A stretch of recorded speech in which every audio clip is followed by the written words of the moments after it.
17 years ago, 60 Minutes first examined the so-called French paradox, which suggested that the French, despite a high-fat diet and high consumption of wine, had a remarkably low incidence of heart disease compared with Americans. Most researchers agreed that there was something in the wine that offered protection. And a few years later, even the highly cautious federal dietary guidelines say that moderate consumption of red wine can be beneficial. Now, scientists across the country have identified a substance in red wine called Resveratrol that they believe might do more than just protect the heart, but could, in very high concentrations, significantly extend life by preventing a number of age-related illnesses.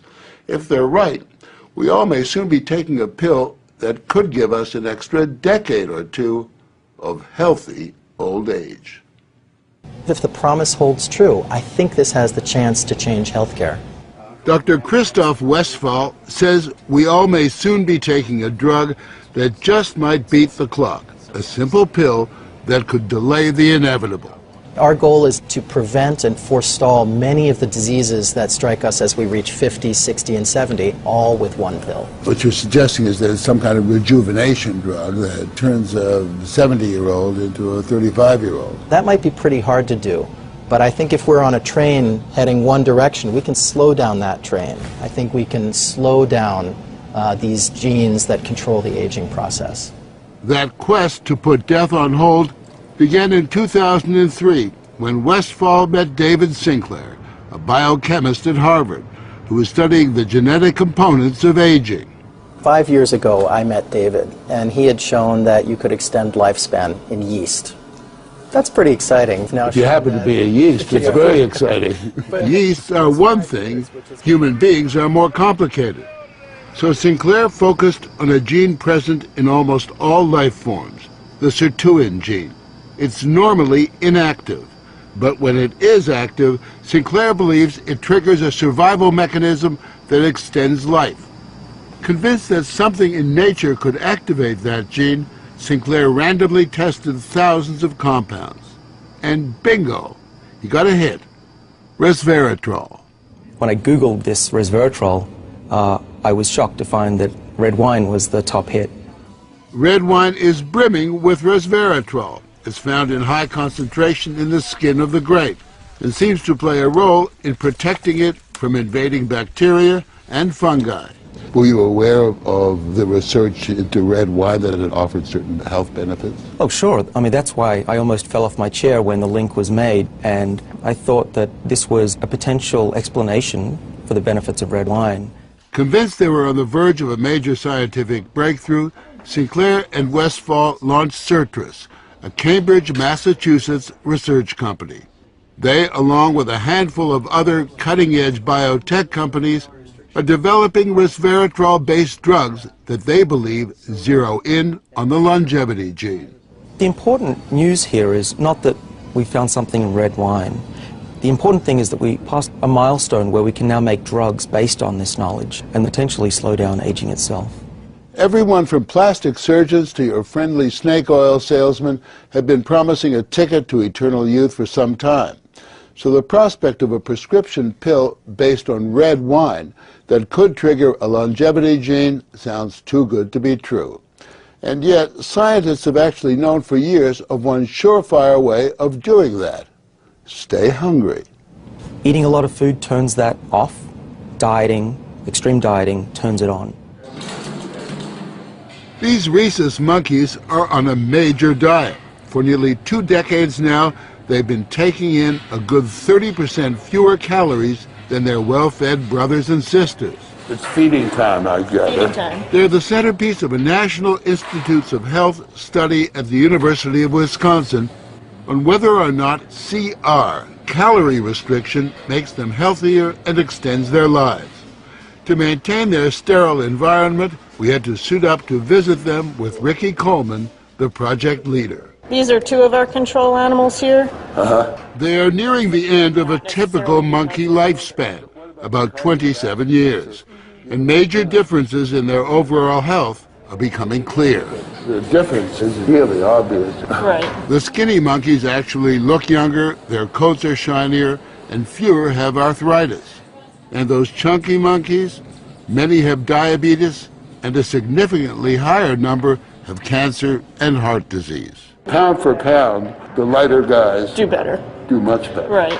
Dr. Richard Weindruck, who heads up the study, believes that calorie restriction turns on these monkeys' genetic survival switch. A hungry life seems to lead to a longer life. There is an emerging survival advantage for the monkeys on caloric restriction, and 50% of the normally fed animals have died, and maybe 25% of those on caloric restriction. That's a pretty remarkable number. Surely those are strong indications that a restricted calorie intake among humans would be extremely beneficial. It appears to support that idea. But our record as humans in staying on diets is pretty miserable. And worsening. So it's a fat chance that we'll all be giving up our passion for greasy junk. We consume tons more calories than we need. But believe it or not, there are some Americans who just revel in their hunger. I basically just have one meal a day. Meet the Skinnies, members of CRS, the Calorie Restriction Society, a group that's been severely restricting their calories for years now. They're also part of a Washington University study to see if humans mimic the monkeys. Does this kind of self-denial make them live longer, healthier lives? We joined them for what they call happy hour. So this is in the spirit of a Bloody Mary. Though you might regard it as an unhappy hour, a cocktail of low-calorie soup for starters, and walnuts and baby food, green bean puree on flour-free bread to top off this feast fit for a flea. If I'm hungry, I know, number one, that I have done what I meant to do. I've eaten less than my body thought it wanted. So far, the participants have lowered their blood pressure, reduced body fat, and lessened risk factors for heart disease, diabetes, and even cancer. And what's more, to one husband anyway, starvation has its sexy side. To be honest, if you saw her without any clothes, she looked pretty darn good, like a woman like of many, many years younger. Their emissaries travel the world, spreading the faith and the word. Hunger turns on the survival gene. I would like to live to be 100. The Skinnies may not die young, but given their diet, they just might die of boredom. But if the scientists at Certus are on the right track, it could mean forget dieting, forget the sweaty business of working out. Just pop a pill and you are in guilt-free couch potato paradise. We have a pill that can mimic many of the effects of calorie restriction or exercise. So one could be very healthy and obese at the same time. Our goal is healthy individuals, ideally via lifestyle, and if that doesn't work, we believe that we'll have a pill that can mimic that. A pill that in effect diets for you. A pill that turns on the survival gene. And what we're trying to do with our drugs here is to put the body in a defensive state, to ring the alarm bells and get the body to defend itself, instead of dieting to set the alarm off, pop a pill. The pill is a highly concentrated form of Resveratrol, a virtual vineyard of healthy living. How much red wine would you have to drink to get the kind of Resveratrol that you're using? The sad news is that you'd need to drink about 1,000 bottles a day of red wine, which I don't recommend.